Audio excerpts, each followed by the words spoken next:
Jawa Barat.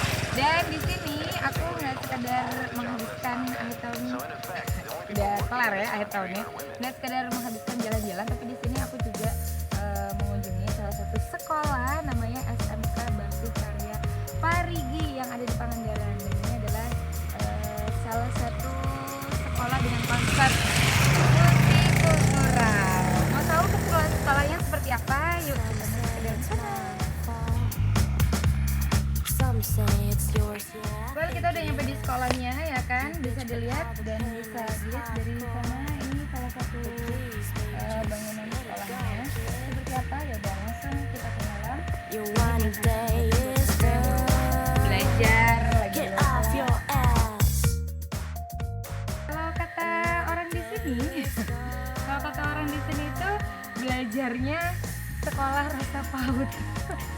Kenapa? Karena memang bangku terus meja itu memang belum ada. Jadi mereka walaupun dengan segala kesederhanaan belajarnya memang yang terbentuk, tapi mereka tuh semangat banget. Nah ini itu apa namanya, biasanya para guru, para murid mereka itu ngeblend jadi satu. Kadang-kadang di sini ini adalah salah satu tempat favorit mereka. Kenapa? Karena di sini biasanya mereka saling menuangkan ide satu sama lain, ngopi bareng, ngobrol bareng, kayak gitu. Jadi benar-benar sekolah ini bukan sekedar hanya guru dan murid, tapi mereka bisa mendekati para murid-muridnya dengan pendekatan yang humanis, gitu ya. Jadi di sini tuh siswa-siswanya banyak banget yang dekat. Nah di sini kita langsung undang aja ya ketua yayasannya itu, coba lihat di sebelah sana. Ketua yayasannya rajin loh, itu ngapain Pak? Sini Pak.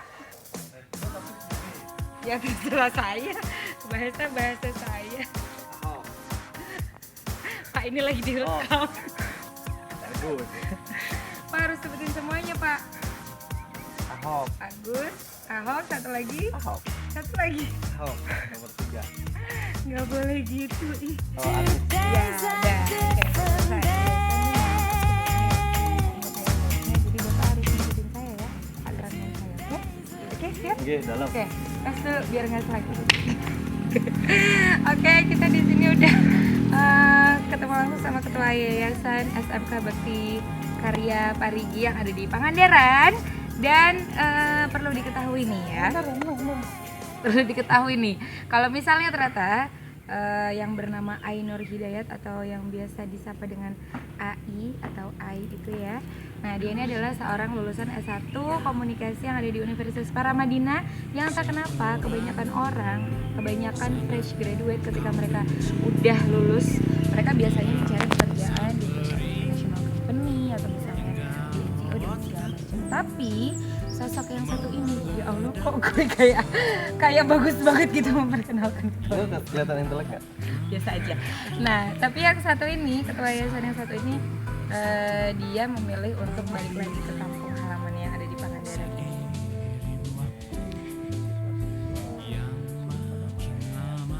Belajarnya tuh Belajar.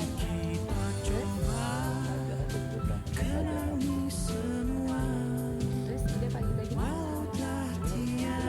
tahu tuh orang-orang juga nggak pada ribet ngurusin pendidikan seperti sudah selesai gitu. Makanya nggak ada yang berpartisipasi, ya ada sih tapi sedikit. Kebanyakan nggak berpartisipasi kan, menganggap pendidikan udah selesai, ngapain? Udah aku juga ngejelasinnya ngapain? nggak bisa kayak gitu dong Pak. Ini yang lagi nonton ini benar-benar serius. Lah, Karena mereka kalau penasaran sama SMK publik Bakti kalau publik Karya. percaya pada pendidikan, mereka akan lari ke sekolah terdekat, akan mengaudit sekolah itu, akan nyari Ya. duit, nyari laporan keuangan di sekolah itu, terus akan nyari materi pembelajaran yang diajarkan di sekolah itu, nyari tahu siapa gurunya, bener nggak ngajarnya, terus metode pembelajarannya bagaimana. Bagus itu kalau sampai belum kayak begitu, cuma kan pada faktanya jarang sekali ada minat publik yang tinggi ke sekolah. Makanya tugas kita, tugas saya, tugas gimana caranya, makanya kalau sekolah itu kita nongkrongin bareng-bareng. Jadi perbedaan sekolah ini di antara sekolah-sekolah yang lain adalah yang pertama, sekolah ini siswa-siswinya berasal dari berbagai macam ras, Aku itu belum jelasin, kok kamu udah ngejelasin duluan? Kamu baca leaflet ya? Habis Bapak sadar tadi saya tanya. Ya, siswanya di sini ada dari 6 provinsi. Oke. Baru dari 6 provinsi, mudah-mudahan tahun depan lebih banyak lagi. Sebutin dong provinsinya mana aja. Aceh, Selatan, Kalimantan, Utara, Maluku, Terus Nusa Tenggara, terus Jawa Barat. Udah. Udah, segitu aja lah, udah lah punya kepala. Nah, terus kenapa sih mesti capek-capek? Padahal kan siswa-siswa yang ada di sini kayak capek-capek kan udah dari Lah. di provinsi aja. 70 tahun Indonesia Merdeka nggak bisa bikin pendidikan yang memperkenalkan antara suku yang satu dengan suku yang lain, agama yang satu dengan agama yang lain. Tapi Bahasa kayaknya yang dulu satu di dengan- sekolah kita diajarin deh. itu cuma dari buku teks, cuma dari layar kata dan katanya tidak ada wilayah experiencing, tidak ada wilayah pengalaman. Harusnya kan mereka berpengalaman berinteraksi langsung dengan orang yang berbeda. Siswa yang masuk ke sini tiba-tiba punya jaringan nasional, dia punya teman dari berbagai daerah, berbagai bahasa, dia bisa mengidentifikasi budaya-budaya tertentu. Dia Tantangannya bisa- apa sih sebenarnya? Tantangannya sebetulnya ya satu diantaranya ya, Ya, itu diantaranya ngongkosin mereka jauh gitu kan. coba Kayak tolong kita ini upah harus ke didengerin. Apa tantangan yang pertama adalah yang kenceng Pak, soalnya biar Nyebrangin mereka yang walaupun murah harganya tapi kalau banyak Oke. bingung. Dan tapi sampai saat ini ada puluhan orang yang sudah bantu kita. Kayak kemarin lewat donasi di kitabisa.com. Thank you, kitabisa.com. Ya, kitabisa.com Terus? bunganya teman-teman muda di sana. Terus Nah, terus mereka nyebrang. Ini ada persoalan lanjutan kan. Ini kan makan dan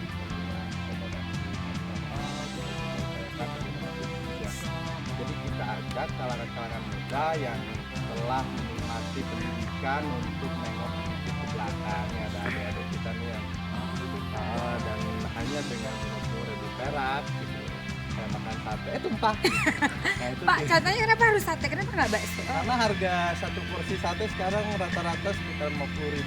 Oh enggak, kayaknya nasi padang deh. Ya udah deh. Nasi padang. Tumpah gitu, daripada tumpah mendingan dikasih donasi lewat link di website Lebak Bulus itu jadi kata jadi kayak mereka bisa sekolah. Nah, katanya siswa-siswa yang bersekolah di sini itu mereka disediakan asrama. Jadi sekolah ini tuh tidak hanya sekedar belajar mengajar di sekolah, tapi mereka juga punya asrama. Ada ibu asrama dan ada bapak asrama juga kan di sana. Jadi sekolahnya Bener nggak gratis. tuh? Iya, sekolahnya Bener, gratis. sekolahnya Asramanya gratis. disediakan. Asrama Tiketnya disediakan. kita Ditanggung. ya kita coba carikan. Nggak kita tanggung sih, gue juga nggak punya duit. Kita coba carikan. Terus Oke. makan minumnya Nah. lewat organisasi itu. Terus untuk seragam dan sebagainya itu sudah ada sama yayasan. Tinggal kegiatan mereka kan ada dua kegiatan, yang satu kegiatan belajar di sekolah, satu di luar sekolah. Nah, satu sama lain itu saling mendukung, saling terintegrasi. Satu diantaranya kan kita ada 60 indikator pendidikan multikultur. Ya, tapi nggak usah disebutin 60-nya Pak. Ya, Mungkin salah satu 60-nya. aja. Salah satunya kan gimana caranya mereka hidup toleran atau mempelajari tentang nilai-nilai perdamaian. Nah, kita pelajari. Nah, jadi ini salah satu ketua yayasan yang sangat gaul karena saya belum pernah menemukan ketua yayasan yang sangat. Selain gue itu ada Pak, udah kita masih mau bahas yang lain, ntar aja itu nggak penting kan? guru-gurunya di sini muda-muda, gaul-gaul kok. Oh, mau bilang gitu. 85% di bawah 28 tahun. Oh iya, 85% di bawah umur 8 tahun. 28 tahun. Dan ini bocoran ya, kepala sekolahnya di sini tuh masih usianya 23 tahun. Terus wakil kepala sekolahnya, oh 25 ternyata ya, nambah 2 tahun. 24. Ini kenapa jadi? Kepala sekolahnya intinya ya usianya masih sekitar 23-24 lah. Terus wakil kepala sekolah juga sama. Tapi mereka di sini walaupun umurnya masih muda-muda, mereka memiliki pemikiran yang sangat visioner sekali dan ingin membantu anak-anak anak-anak untuk melanjutkan pendidikan yang lebih baik. Well, di sini setelah kita wawancara sama jalan-jalan yuk ke belakang. Tapi sebelumnya kita mau kasih unjuk dulu saung. Ceritain dong saung itu. Itu tuh Ya emang tahu pas orang juga tahu lagi direhab. markasnya komunitas. Oke. Nah, Langsung kasih unjuk ke saung saung ini aja. nantinya akan diubah jadi semacam panggung Oke. joglo. Yes. Nah, ini di depannya ada kolam. Nah, ini nanti kantor di sini. Ya. Nanti ruang kelas situ. Nah, itu di belakang situ, itu 1 hektar itu untuk belajar bertani. Wow, mahasiswa. 1 hektar ya. Dan beternak itu udah ada 12 kambing di situ, domba. Dan sebetulnya ini untuk membantu makannya mereka. Jadi gimana caranya bikin sekolah yang mandiri, berkelanjutan, tapi ramah publik, ramah lingkungan. ramah lingkungan. Kita mau kasih unjuk di sini karena ini adalah ramah lingkungan. Ini adalah tanaman apa? Buah markisa bukan? Buah markisa, ya lumayan lah kalau nggak ada apa kita jual lah markisa. Ya, terus Jual ke kita orang. ini dia School of Media, sekolah menengah kejuruan berkarya. Kalau ini ruangan guru rasa paut. Ya kan orang guru di sini kan. Tapi jarang loh ada sekolah yang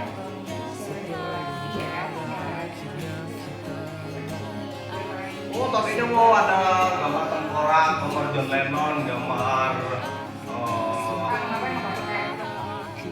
School of Music. ya karena kita pengennya bikin sekolah yang modern. Nah, di situ ada One Pulse, slang, apa atau segala. UDMKI itu 5 konsep utama kelas multikultural, perdamaian, toleransi, terkoneksi, eksplorasi budaya, dan kelas aktif ya. Apa maksudnya? Searching. Searching di SMK Bakti Karya. Nah, sekarang kita keluarnya udah kita liatin. Tuh. Everyone Should should teach and learn. Dan di sini juga memiliki 8 konsep sekolah ekologis ya.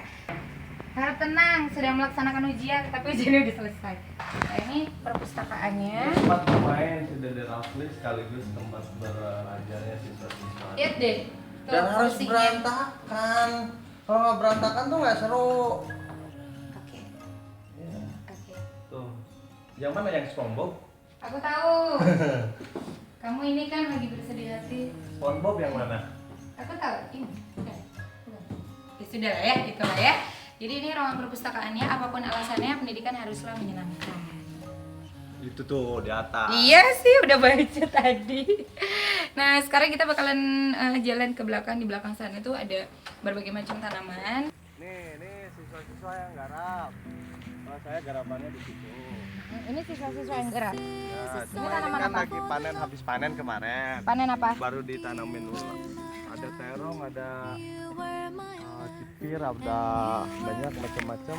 Ada kangkung, ada kacang panjang, ada kedelai. Tuh itu apa namanya nih? Ini bawang mercon. Bawang mercon. Ya kalau dimakan tuh kayak nelen mercon. Itu tuh pisang itu tuh pisang itu. Itu pisang bagja lampeneng janeng. Ini ada kelinci. Jadi nanti semua siswa itu punya hewan peliharaan sesuai dengan hobi masing-masing. Ini wajib punya domba. Nah, ini ya. Ini teman gue siapa? Temen gue siapa namanya? Ini kelinci. Udah gak paham lagi. Oh di dalam banyak. Ini pupuk ya Allah. Ini pupuk organik. Nanti ini disebar ke lahan-lahan. Itu juga ada pohon jeruk ya. Ada 40 pohon jeruk nih kayak begini. Ini setangga. Kemarin pas panen 2 kilo. Kecil-kecil begini 2 kilo buahnya. Jadi kurang lebih gambaran tentang SMK Bakti Karya Parigi yang ada di Pangandaran seperti itu. Tadi kita udah keliling ya, dari mulai perkenalan dari mulai di depan tadi, terus juga kelas-kelasnya, sekolah rasa PAUD, menyenangkan tapi serius. Terus juga tadi kita udah keliling lihat perpustakaannya ya kan, lihat bangunan-bangunannya yang sedang dibangun. Ini targetnya kira-kira di tahun 2017 nih apa? 2017 itu ada 50 siswa dari 50 daerah di Indonesia. Nah terus targetnya apa lagi? Targetnya Saya nggak nanya target Bapak pribadi, saya nanya target sekolah ini. Kita lagi ngomongin targetnya sekolah adalah ini. kita tahun ini punya lahan lagi karena setiap siswa nantinya akan punya lahan sendiri, punya hewan ternak, punya Baik ternak banget itu ya sekolahnya ya. nggak cuma domba-dombanya udah beberapa siap dikasihkan ke siswa, tapi ikan, kelinci, ayam, macam-macam lah. Yang penting kita punya penghasilan yang rutin, punya kedisiplinan untuk memelihara hewan-hewan. Itu kan belajar disiplin gitu Ya. kan. Kalau nggak dikasih makan sehari kan bisa mati hewan-hewan. Nah, Oke. gimana caranya kita menghandle supaya di balik kesibukan kita untuk mencari pengetahuan juga menyediakan waktu untuk memelihara alam, untuk memelihara hewan ternak, memelihara tumbuh-tumbuhan. Gimana sih caranya kalau misalnya ingin bekerja sama atau berkolaborasi dengan SMK Bakti Karya Parigi? Gimana nih? Ya gampang aja, buka web, di sana terserah mau kerja samanya dalam bentuk apa. Ngasih gagasan, ada Kasih formnya, gagasan, ada isi formnya. 2 menit selesai. Oke. Ngasih saran dan masukan ya misalnya ke program-program tertentu bisa.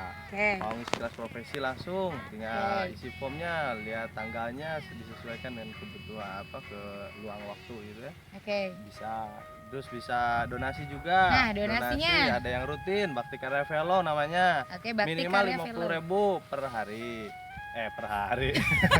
Per bulan. Per bulan. Minimal satu siswa itu bebannya itu 500.000. Jadi satu siswa itu dimungkinkan untuk didonasi 1 sampai 10 orang.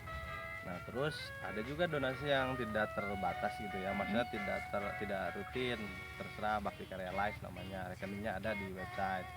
Nah, terus bisa juga orang-orang membantu kita mengaudit. Bisa juga. Jadi tinggal lihat laporan-laporan keuangannya, disesuaikan, ngasih saran, masukan kayak gitu. Terus rencana pengembangan. Jadi kalau misalnya ada yang mau bantu kita untuk buat ini, buat itu, buat ini dan sebagainya, tinggal yaudah ambil proposalnya, terus nanti bisa bantu kita untuk menyambungkan ke orang tepat. Saya yakin di alam semesta ini banyak orang-orang baik, tetapi mungkin orang baiknya belum terhubung. Banyak sekali pilihan untuk menjadi baik, tetapi pilihan untuk menempatkan kebaikan kita yang berdampak luas kan enggak. Nah, kita berharap mudah-mudahan dengan lembaga ini orang baik walaupun ngasihnya sedikit, ngasihnya banyak, bisa memberi dengan yang tepat dan berdampak luas. Wah, amin ya rabbal alamin. Jadi Kita dampaknya doakan. yang luas, bukan seberapa besar materi yang diberikan, tapi seberapa banyak perubahan yang dihasilkan. Oke. Dan mungkin ada pesan-pesan terakhir. Pesan terakhir kayak mau mati aja. Pesan terakhirnya sebetulnya ingin pesan saya untuk merindukan anak-anak kawan-kawan muda muda di luar Oke. sana untuk ayo dong kita berteman nih satu sama lain, kita membangun jaringan, kita membangun peradaban bersama-sama lewat tindakan-tindakan yang kecil-kecil, Tapi berdampak luas. tapi ketika dilakukan dengan cara konsisten dan dibumbui dengan inovasi terus-menerus, saya yakin bangsa ini punya harapan untuk tetap optimis. Dan kita bisa merasakan kemerdekaan yang Iya, sesungguhnya. hidup kemerdekaan tenang, ya. damai, tanpa ancaman, Ah, menghargai pendidikan perbedaan, oke, perbedaan ya itu kan? dilindungi, diberikan tempat, difasilitasi. Nah, itu hakikat multikultural. Itu Bukan dia. sekedar mengakui. Terus pantang mundur. Saya Sandika beserta teman-teman yang ada di sini pamit undur diri. Dadah. Karena nanti malam saya mau pulang ke Pangandaran. Nanti malam saya mau pulang ke Jakarta. Terasa orang Pangandaran ya. Terasa orang Pangandaran ya.